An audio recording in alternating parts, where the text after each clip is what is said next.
നമ്മളിനി ഡിസ്കസ് ചെയ്യാൻ പോകുന്നതെന്ന് പ്രമേഹ രോഗികൾ പ്രധാനമായും ശ്രദ്ധിക്കേണ്ട ചില കാര്യങ്ങളാണ്. ഒന്നാമതായിട്ട് ഒരാൾക്ക് പ്രമേഹം ഉണ്ടെന്ന്, ഡയബറ്റീസ് ഉണ്ട്, ഇല്ല ഷുഗർ ഉണ്ട് എന്നറിഞ്ഞു കഴിഞ്ഞാൽ അയാൾ ആദ്യം തന്നെ ചെയ്യേണ്ടത് എന്താണെന്ന് വെച്ച് കഴിഞ്ഞാൽ ഇത് അംഗീകരിക്കുക. എനിക്ക് ഷുഗറുണ്ട്. ഷുഗർ ഉണ്ടോ ഇല്ലയോ എന്ന് വേണമെങ്കിൽ 1-2 ലാബിൽ നിന്ന് ടെസ്റ്റ് ചെയ്ത് ഇല്ലൊരു ഡോക്ടറുടെ കൺസൾട്ടേഷൻ എടുത്ത് ടെസ്റ്റ് ചെയ്ത് ഉറപ്പുവരുത്തുക, ഷുഗർ ഉണ്ട് എന്നുള്ള കാര്യം ഉറപ്പുവരുത്തുക. രണ്ടാമതായിട്ട് ഈ ഷുഗർ ഉണ്ടെങ്കിൽ ഇതിന് നമ്മൾ ആദ്യം ചെയ്യേണ്ടത് നമ്മുടെ ജീവിത ശൈലിയിലുണ്ടാക്കുന്ന മാറ്റങ്ങളാണ്, ലൈഫ് സ്റ്റൈൽ മോഡിഫിക്കേഷൻ. അപ്പോൾ ലൈഫ് സ്റ്റൈൽ മോഡിഫിക്കേഷന് നമ്മൾ എന്താണ്? മദ്യപാനം നിർത്തണം, പുകവലി നിർത്തണം, മറ്റ് പാൻപരാഗ്, ഗുഡ്ക അങ്ങനെയുള്ള ടൊബാക്കോ ഉൽപ്പന്നങ്ങളും വെറ്റില, അടയ്ക്ക, പുകല അങ്ങനെയുള്ള ബാഡ് ഹാബിറ്റ്സൊക്കെ നിർത്തണം. മയക്കുമരുന്ന്, കഞ്ചാവ്, ഡ്രഗ് അഡിക്ഷൻ അങ്ങനെ ഉണ്ടെങ്കിൽ ആദ്യം ഇതിനെല്ലാം ട്രീറ്റ്മെൻറ്റ് എടുക്കുകയും വേണം. സൈമൾട്ടേനിയസ്ലി ഇതിൻ്റെ അതേ സമയത്ത് തന്നെ നമ്മൾ ഭക്ഷണ നിയന്ത്രണം ചെയ്യണം. അപ്പോൾ ആദ്യം നമ്മുടെ ലൈഫ് സ്റ്റൈൽ നമ്മൾ മോഡിഫൈ ചെയ്യണം. കൃത്യസമയത്ത് ഉറക്കം, കൃത്യസമയത്ത് എഴുന്നേൽക്കുക, എല്ലാം ലൈഫിൻ്റെ എല്ലാ സമയങ്ങളും കാര്യങ്ങളും നമ്മൾ ഒരു പ്രോപ്പർ റിതം മെയിൻറ്റെയിൻ ചെയ്യുക. അതിന് സർക്കാഡിയൻ റിതം എന്ന് പറയും. അപ്പോൾ നമ്മുടെ റിതം, ലൈഫിൻ്റെ റിതം ആദ്യം മെയിൻറ്റെയിൻ ചെയ്തെടുക്കും. അതിനുശേഷം നമ്മൾ ഇതിൻ്റെ ഒപ്പം തന്നെ നമ്മൾ വ്യായാമം തുടങ്ങണം. അപ്പോൾ വ്യായാമത്തിലോട്ട് വരുമ്പോൾ നമ്മൾ എന്നും രാവിലെ എനിക്ക് നടക്കാൻ പോകുന്നു. 40 മിനിറ്റ് മുതൽ 50 മിനിറ്റ് വരെ നടക്കാം. ആദ്യമായിട്ട് നടക്കുന്ന ആൾക്കാരാണെങ്കിൽ മെല്ലെ മെല്ലെ നടന്നാൽ മതി. പിന്നെ ബ്രിസ്ക് വാക്കിംഗ് എന്ന് പറയും. ബ്രിസ്ക് വാക്കിംഗ് എന്ന് പറഞ്ഞാൽ കുറച്ച് സ്പീഡായിട്ട് നടക്കണം. വെറുതെ അലസമായിട്ട് ഇങ്ങനെ കാറ്റും കൊണ്ട് നടന്നാൽ മാത്രം പോരാ, കുറച്ച് ബ്രിസ്ക് വാക്കിംഗ് വേണം. ചെറുതായിട്ട് ജോഗിങ് ചെയ്യാം. കുറച്ച് ഹെൽത്തി ആയിട്ടുള്ള ആൾക്കാരാണ്, വലിയ ഏജ് ഒന്നും ആയിട്ടില്ല, 40-45 ഇടയിലൊക്കെ ആണെങ്കിൽ ജോഗിങ് ചെയ്യാം. അതിന് താഴെയുള്ള പ്രായത്തിലാണെങ്കിൽ നമുക്ക് വേണമെങ്കിൽ റണ്ണിങ് ചെയ്യാം.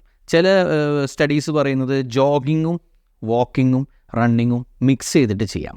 കുറച്ച് നേരം ജോഗ് ചെയ്യുന്നു, കുറച്ച് നേരം വാക്ക് ചെയ്യുന്നു, കുറച്ച് നേരം റൺ ചെയ്യും, അങ്ങനെ മിക്സ് ചെയ്ത് ചെയ്യും. ഇനി അതല്ലെങ്കിൽ അവർക്ക് ജിം ജോയിൻ ചെയ്യാം. ജിമ്മിൽ കുറച്ച് നേരം ത്രെഡ്മിൽ ചെയ്യാം, കുറച്ച് നേരം സുംബ ചെയ്യാം, മറ്റ് എക്സസൈസ് ചെയ്യാം, ഇല്ലെങ്കിൽ സൈക്ലിംഗ് ചെയ്യാം, പിന്നെ സ്വിമ്മിങ് ചെയ്യാം. ഇതെല്ലാം നിർബന്ധിതമായിട്ട് ഒരേ രീതിയിൽ തന്നെ ചെയ്യണമെന്നില്ല. ഇതെല്ലാം നമുക്ക് മാറി മാറി ട്രൈ ചെയ്യാം. വീക്ക്ലി 5 ഡേയ്സ് എങ്കിലും 5 ഡേയ്സ് എന്തായാലും എക്സസൈസ് ചെയ്തിരിക്കണം, അറ്റ്ലീസ്റ്റ് 40 മിനിറ്റ്സ്. അപ്പോൾ നമ്മൾ ആദ്യം തന്നെ ജീവിതശൈലി മാറ്റി, സർക്കാഡിയൻ റിതം മെയിൻറ്റെയിൻ ചെയ്തു, ഭക്ഷണം നിയന്ത്രിക്കാൻ തുടങ്ങി, വ്യായാമം ചെയ്യാൻ തുടങ്ങി. പിന്നെ നമ്മുടെ ഡോക്ടറിനെ കൺസൾട്ട് ചെയ്തിട്ട്, ഡോക്ടറിൻ്റെ കൺസൾട്ടേഷൻ ഈസ് വെരി ഇമ്പോർട്ടൻറ്റ്. ആദ്യം നമ്മുടെ കറൻറ്റ് ആക്ച്വൽ സിറ്റുവേഷൻ എന്താണ്? എൻ്റെ ഡയബറ്റീസ് ഭയങ്കര സീരിയസ് ഡയബറ്റീസ് ആണോ? അത് ഏത് ടൈപ്പ് ഓഫ് ഡയബറ്റീസ് ആണ്? ഇനി ഇതിന് ഞാൻ എന്താണ്, മരുന്നുകൾ എന്തൊക്കെ എടുക്കണം, എങ്ങനെയാണ് ഞാൻ എൻ്റെ ലൈഫിൽ മോഡിഫൈ ചെയ്യുക? അപ്പോൾ ഡോക്ടറിനെ കാണിച്ച് കൺസൾട്ട് ചെയ്തിട്ട് ഡോക്ടറുടെ അഡ്വൈസ് എടുക്കൽ വളരെ ഇമ്പോർട്ടൻ്റ് ആണ്. ഡോക്ടറിൻ്റെ അഡ്വൈസ് എടുത്തിട്ട് ഡോക്ടർ നിങ്ങളെ പരിശോധിച്ചതിന് ശേഷം, ഷുഗറുള്ള പേഷ്യൻ്റ് ആണെങ്കിൽ മിക്കവാറും അയാൾക്ക് കൊളസ്ട്രോൾ ഉണ്ടാവും, ഹാർട്ട് അറ്റാക്ക് ഉണ്ടാവാൻ ചാൻസ് ഉണ്ട്, കിഡ്നി പ്രോബ്ലംസ് ഉണ്ടാവാൻ ചാൻസ് ഉണ്ട്, കണ്ണിൽ ആദ്യമേ പ്രശ്നം ഉണ്ടാവാൻ ചാൻസ് ഉണ്ട്.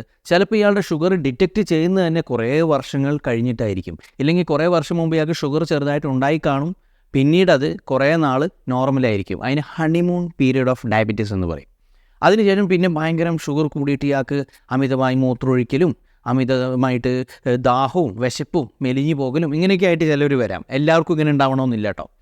അപ്പോൾ ഡോക്ടറുടെ കൺസൾട്ടേഷൻ വെരി ഇമ്പോർട്ടൻറ്റ്.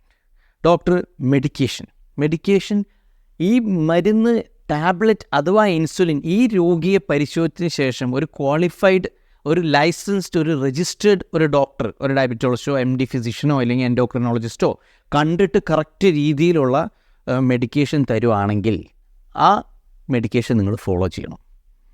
അത് നിങ്ങൾക്ക് പറ്റുന്നില്ല, ഇല്ല ടാബ്ലറ്റ്സ് നിങ്ങൾക്ക് പറ്റാത്ത ടാബ്ലറ്റാണ്, അല്ലെങ്കിൽ ഇൻസുലിൻ നിങ്ങൾക്ക് പറ്റുന്ന, അത് നിങ്ങളുടെ ട്രീറ്റ് ചെയ്യുന്ന ഡോക്ടറുമായിട്ട് വീണ്ടും ഫോളോ അപ്പ് ചെയ്ത് ആളെ കണ്ട് കാര്യം പറഞ്ഞ് ഈ മരുന്നിൻ്റെ മോഡിഫിക്കേഷനും മാറ്റങ്ങളും വരുത്തുക.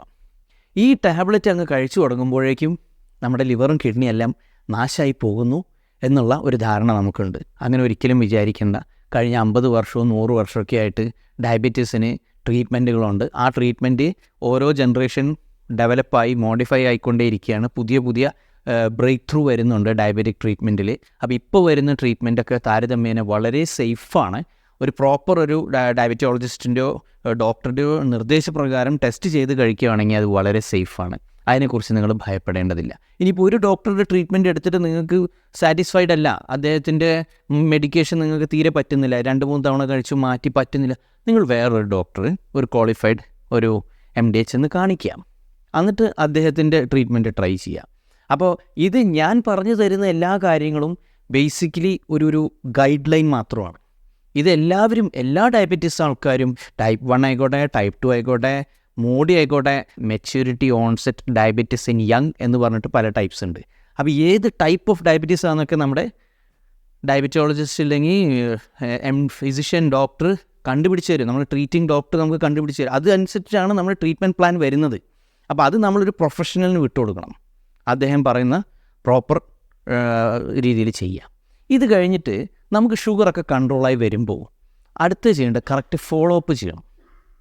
നമ്മൾ ഈ ഡോക്ടറെ കാണിച്ചു, ഷുഗർ കൺട്രോളായി, ഇനിയിപ്പോൾ എല്ലാം ശരിയായി, ഞാനങ്ങ് നിർത്താൻ പാടില്ല. നീ നെക്സ്റ്റ് ഫോളോ അപ്പിന് പോകണം. ഫോളോ അപ്പ് ചെയ്യുന്നത് കൂടാതെ തന്നെ വേറൊരു ഇമ്പോർട്ടൻ്റ് ആയിട്ടുള്ള കാര്യമാണ് self monitoring of blood glucose. സ്വന്തമായിട്ട് ബ്ലഡ് ഷുഗർ ലെവലിൽ ചെക്ക് ചെയ്തുകൊണ്ടിരിക്കണം. അത് ചെക്ക് ചെയ്യാനുള്ള ഒരു മെഷീൻ വാങ്ങണം. അതിന് കുറച്ച് പൈസയാവും, എന്നാലും മാർക്കറ്റിൽ ഇപ്പം നല്ല ക്വാളിറ്റിയുള്ള മെഷീൻസൊക്കെ ചീപ്പായ കോസ്റ്റിൽ അവൈലബിൾ ആണ്. അത് അവൈലബിൾ ആയതിനു ശേഷം, നിങ്ങൾ വാങ്ങിയതിന് ശേഷം അത് നിങ്ങൾ തന്നെ സ്വയം, ഒരു ഡയബറ്റിക് പേഷ്യൻറ്റ് സ്വയം മോണിറ്റർ ചെയ്തുകൊണ്ടിരിക്കണം. അതെന്തിനാണെന്ന് വെച്ച് കഴിഞ്ഞാൽ ഈ മേൽ പറഞ്ഞ ഇത്രയും കാര്യങ്ങൾ ഞാൻ പറഞ്ഞു. അതായത് നമ്മൾ ആദ്യം തന്നെ നമ്മുടെ ലൈഫ് സ്റ്റൈല് മോഡിഫൈ ചെയ്തു, രണ്ടാമതായിട്ട് നമ്മുടെ ഭക്ഷണം നിയന്ത്രിച്ചു, മൂന്നാമതായിട്ട് വ്യായാമം ചെയ്തു, നാലാമതായിട്ടൊരു ഡോക്ടറുടെ കൺസൾട്ടേഷൻ എടുത്തു, അഞ്ചാമതായിട്ട് അദ്ദേഹത്തിൻ്റെ ട്രീറ്റ്മെൻറ്റ് നമ്മൾ എടുത്തുകൊണ്ടിരിക്കുകയാണ്. ഈ ട്രീറ്റ്മെൻറ്റ് ചെയ്ത് ഇത്രയും കാര്യങ്ങൾ ചെയ്തതിന് ശേഷം ഇതൊക്കെ വർക്കാവുണ്ടോ ഇല്ലയോ, നമുക്ക് എത്രത്തോളം എഫക്റ്റീവാണ് നമുക്ക് തന്നെ മനസ്സിലാവാൻ സാധിക്കും. നമ്മുടെ ബോഡി തന്നെ ട്രീറ്റ്മെൻറ്റിന് റെസ്പോണ്ട് ചെയ്യും. നമുക്ക് ഉണ്ടാകുന്ന കുറേ ശാരീരികമായ ഇമ്പ്രൂവ്മെൻറ്റ്സ്, നമ്മുടെ ഓവറോൾ പെർഫോമൻസും ബോഡി ഫങ്ഷൻസും ഇമ്പ്രൂവ് ആവും. പക്ഷേ അതിനെ ക്വാണ്ടിഫൈ ചെയ്യാൻ ഒരളവ് ചോദിക്കുമ്പോൾ നമ്മൾ ഷുഗറാണ് നോക്കുക. ഡയബറ്റിക് പേഷ്യൻ്റ് എപ്പോഴും ഷുഗറാണ് നോക്കുക. അപ്പോൾ ആ ഷുഗറിൻ്റെ അളവും കൂടെ ഇതിൻ്റെ കൂടെ മോണിറ്റർ ചെയ്യുമ്പോൾ നമുക്കൊരു കോൺഫിഡൻസ് കിട്ടും. യെസ്, എൻ്റെ ഷുഗർ ലെവൽസ് കൺട്രോൾ ആവുന്നുണ്ട്, എനിക്ക് ഫിസിക്കലി നല്ല ബെറ്റർ ഫീൽ ചെയ്യുന്നുണ്ട്. അപ്പോൾ ഇതൊക്കെയാണ് നമ്മളൊരു ഡയബറ്റിക് പേഷ്യൻ്റ് ബേസിക്കായിട്ട് അറിഞ്ഞിരിക്കേണ്ട, നിർബന്ധമായും അറിഞ്ഞിരിക്കേണ്ട, പാലിക്കേണ്ട കാര്യങ്ങൾ.